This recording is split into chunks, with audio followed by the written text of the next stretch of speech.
السلام علیکم په یو نوي ویلاګ کې زه ایلمان وهاب ستاسو سره حاضر یم. امید دی چې ښه به یې روغ جوړ به یې د ژوند په مزو کې به یې. راځئ چې نن ورځ ویلاګ شروع کړو.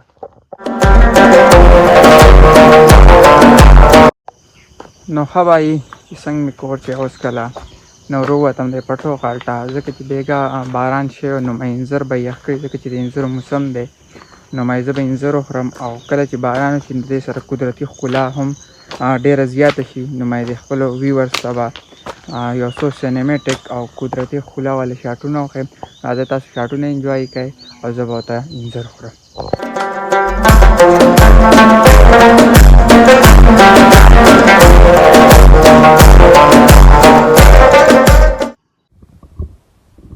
تقریبا 4 بجې دي زه راووتم له کوره. ډېره زیاته ګرمي مې شوې وه نو خلک چې ګرمۍ نه تنګ شي نو ځي لامبلو له نو زه هم لامبلو له روان یم سرخاو ته. تاسو چېرته هم مه ځئ.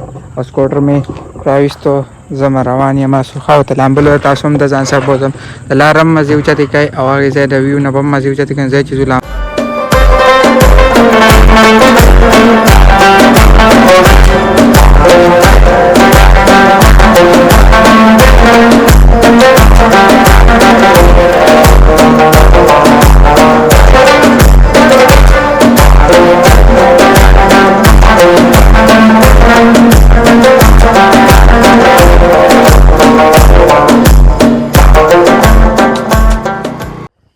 آخر کار را ورسېدو. موټرسایکل مې ودرو اوس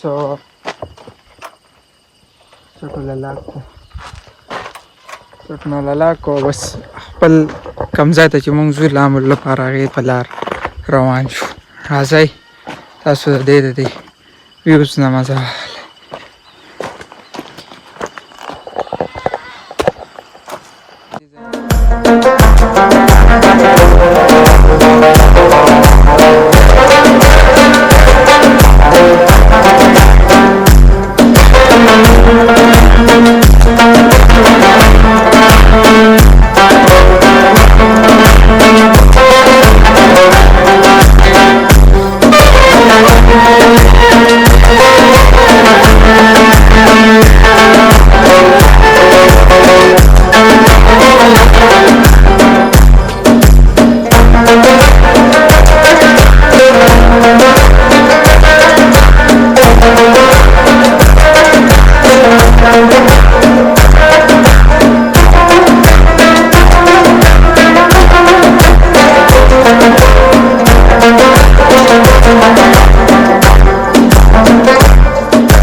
آخر کار دا نیمې ګنټې پیاده راتلو نه وروستو مونږ خپل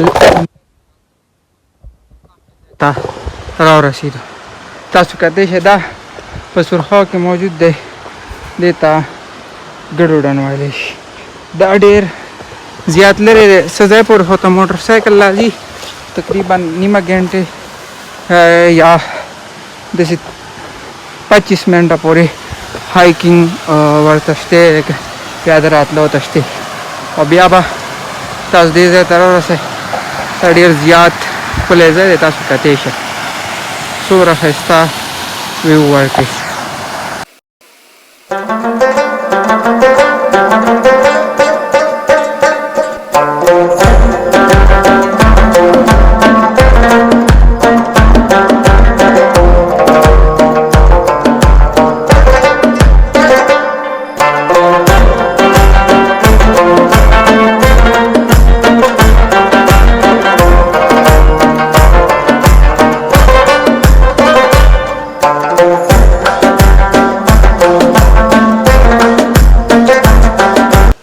بس په دې ټایم کې مونږ وکړه واپسي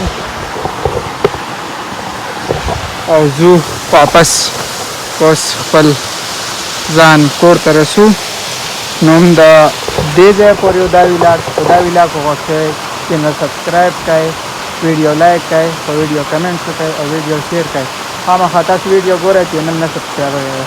تاسو په سپورټ سره مونږ مخکې ځو. تاسو له به دې ښکلو ځایونو ته چکر درکړو. نو بس د خدای په امان د بلې ویډیو پورې د خپل ځان خیال ساتئ.